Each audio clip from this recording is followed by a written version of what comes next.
Bonjour à chacun. Aujourd'hui, je vous donne un nouveau rendez-vous littéraire. Peut-être que certains d'entre vous, vous êtes fatigués, peut-être un peu déprimés, vidés, sans énergie, en vous demandant comment vous allez bien pouvoir affronter cette nouvelle journée devant vous. Vous vous dites peut-être que vous avez un problème à vous adapter à votre quotidien, à votre travail, à votre famille, ou peut-être à toutes ces choses en même temps. Denis Doucet, psychologue québécois, lui part d'une autre idée. Il nous fait la proposition suivante.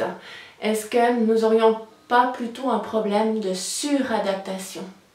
D'après lui, nous vivons dans une société où nous avons appris à répondre à toutes les exigences qui s'offraient à nous durant notre vie, et tellement bien appris que nous savons nous adapter.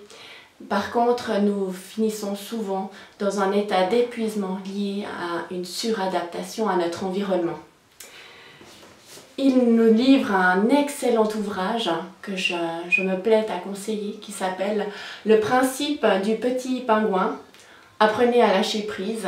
Ce petit ouvrage est indispensable dans notre société, est indispensable pour comprendre les mécanismes qui nous amènent à l'épuisement, est indispensable pour retrouver un nouveau souffle.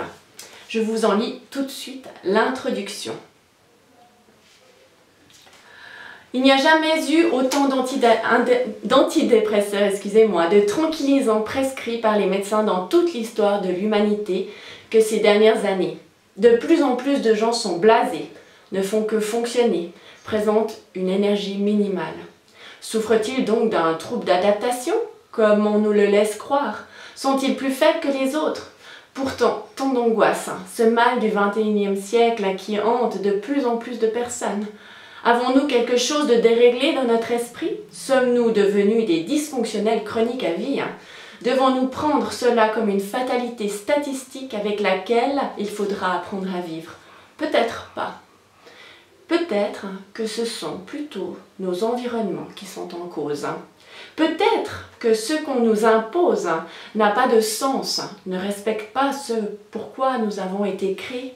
Peut-être sommes-nous captifs d'une logique qui n'en a pas. Justement, peut-être que de trop s'adapter, c'est ça qui nous rend malades.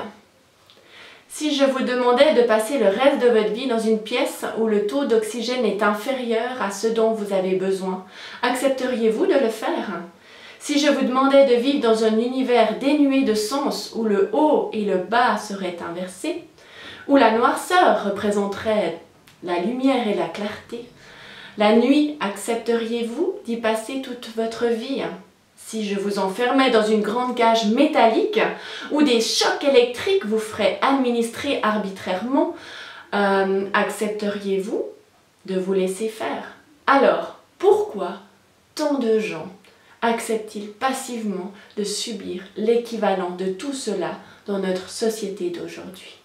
Suivez-moi dans l'histoire de Little Boy. Vous allez commencer à comprendre. Little Boy, c'est ce petit pingouin. Pourquoi je vous ai choisi ce livre? Pour 3 raisons. Premièrement, j'ai trouvé que c'était un livre frais, léger. Il fait du bien. Deuxièmement, Denis Doucet, psychologue, utilise un vocabulaire très accessible pour nous présenter des concepts qui à la base le sont nettement moins. Et dernièrement, je pense qu'on peut tous s'identifier à ce petit pingouin. Donc, je vous conseille vraiment de prendre quelques heures et de vous plonger dans cette incroyable réflexion. Excellente journée à vous. Avant de vous quitter, je vous dis à nouveau de venir me dire coucou sur ma page internet pour tout ce qui concerne le coaching de vous, votre couple et votre famille. Et vous dis à bientôt!